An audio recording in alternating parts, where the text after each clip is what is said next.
At the time I'm doing this, this could have very well all have happened. Pete Hegseth is apparently now flying to NATO HQ. Just at least within the last news we've just heard about all this. It looks like there's going to be a showdown between him and other NATO members. Or at least European NATO members. What could come of this? We don't know. We do not know. But of course, that's something probably to talk about, maybe even the next video, maybe in the future. Who knows? But in the meantime, of course, we've got to talk about the comments that Pete Hegseth made. Because there is a lot of people, including myself, who look at those comments. And as we look at them, we can clearly see a almost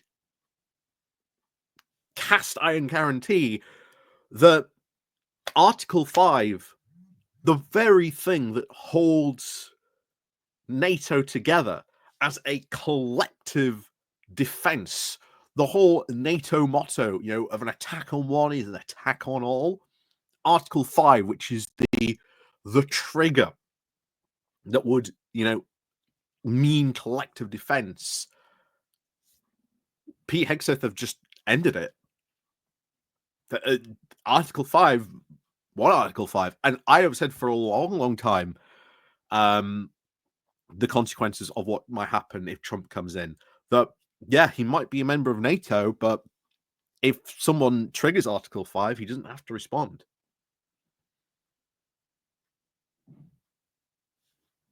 That could be now what we are seeing. Because we are now seeing a more and more isolationist approach from America, that they are leaving the world stage, that they are saying, we don't care about European defense, that European defense is up to the Europeans. We ain't interested. We are only interested now in trying to prevent a war with China. So you know what we turn around and do?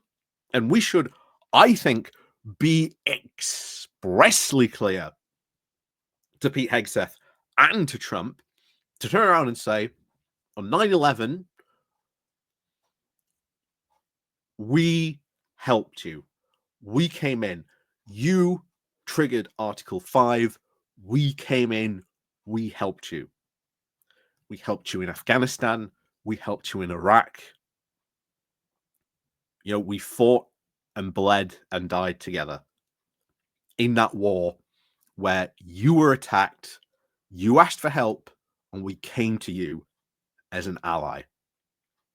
And now you are telling us that you don't care about European defense, about European security issues. It is now, I think, really time. Europe responds with one voice and turns around and just goes, okay, America, if you don't care about European security issues, we're not going to care about your security issues. Next time, if you ask for Article 5, well, maybe, maybe we'll respond. But don't expect any help against China from now on. Hegseth did this big speech recently, and Ursula von der Leyen was there as well. And he's like, oh, well, we want our, European friends. They need to get rid of these regulations that stymie business. Why are they going to get rid of these regulations?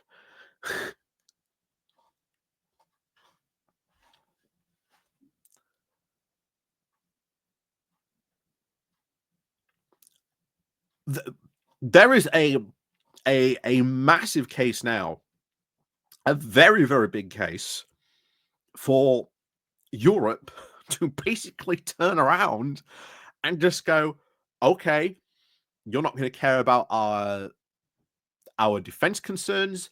You are not invested in, again, the European economy. And remember, after World War II, a big effort was realized by people in America that if they abandoned Europe, that if they did not help rebuild Europe, that if they did not help to enrich Europe, because free trade benefits everyone, rises all boats, it has improved wealth, it has had better outcomes for everyone. I know there's going to be people that disagree with that, but you have seen wealth created, you have seen jobs created.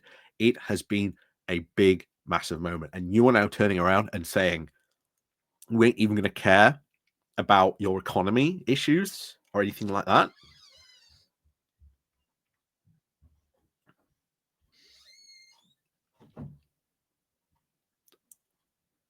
We should just turn around collectively and just go, okay, we don't care about your defense. We can't say completely, screw your economy. But hey, let's start talking more to China. Let's start talking more with them. Why not? Why not? I don't think a lot of Americans really realize this. I think there are a few who do. I think there are really a few who do, who get it. Because if you watched Newsnight last night, there was a fascinating exchange, because they had a reporter who had been speaking to high up defense officials who basically said, yeah, it looks like they are going to go over President Zelensky's head, that they are going to do the deals behind his back, and quote, the bastards are going to do it. To which then you got Sebastian Gorka, now the in charge of counterintelligence or counterterrorism, I think it was, he's now in charge of in America. A fascinating exchange with Victoria Derbyshire, who once again reiterated the point of, yeah, we don't care about European security issues. To which, if I was the question that Victoria Derbyshire did ask a good question, what does this mean, of course, if you're President Xi and you want to invade Taiwan? He said, oh, well, President Trump's been very clear. My response, or at least her response, should have been, why should we care about getting involved in that if you're not going to care about getting involved in our defensive issues? That would have been a very interesting question. That would have been very interesting to see that response if that had been pitched that way. Unfortunately, it wasn't. But that's something I think a lot of European journalists should now be trying to target and ask that question. Because I will tell you now, a lot of those MAGA people are going to be expecting, of course you'll come to aid and I'll help. Right? No, never guaranteed. Only based on, treaties, alliances, agreements. And Trump has shown in 3 weeks he will rip and tear up anything he doesn't like, anything he doesn't even agree with, even his own deals he has made. He doesn't care. So there now has to be, as people have said, Pete Hegseth setting out this hard line on what this means. Now, Europe is having to get serious about its own defense. Okay, well, we'll get serious, but that now means we're not going to get involved with you. We're going to build up our own defense industry here in Europe. We're not going to, listen to you as much.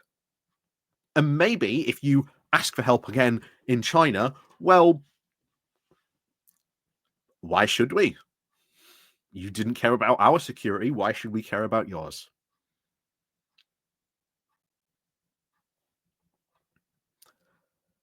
That is what we should generally be doing. And there is, of course, a lot of very worried European countries today speaking out against this, openly saying, and I'm so glad our defense secretary has come out and said, a deal on Ukraine needs to include, Ukraine. You can't just freeze them out. You can't just cut them out of any deal are any talks that get done.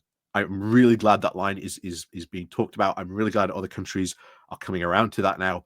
But as I've said before, the whole topic of European defense, European, strategic autonomy, sort of suddenly ratcheted to the top of the agenda for many, many countries in Europe today. I can guarantee you that, and we will probably see a lot of countries start to talk about that even more, if not other stuff as well, and consequences of what Pete Hegseth has said. Probably even more. Again, apparently there's a big showdown apparently going to be happening between him and the rest of the NATO members. Again, who knows? Just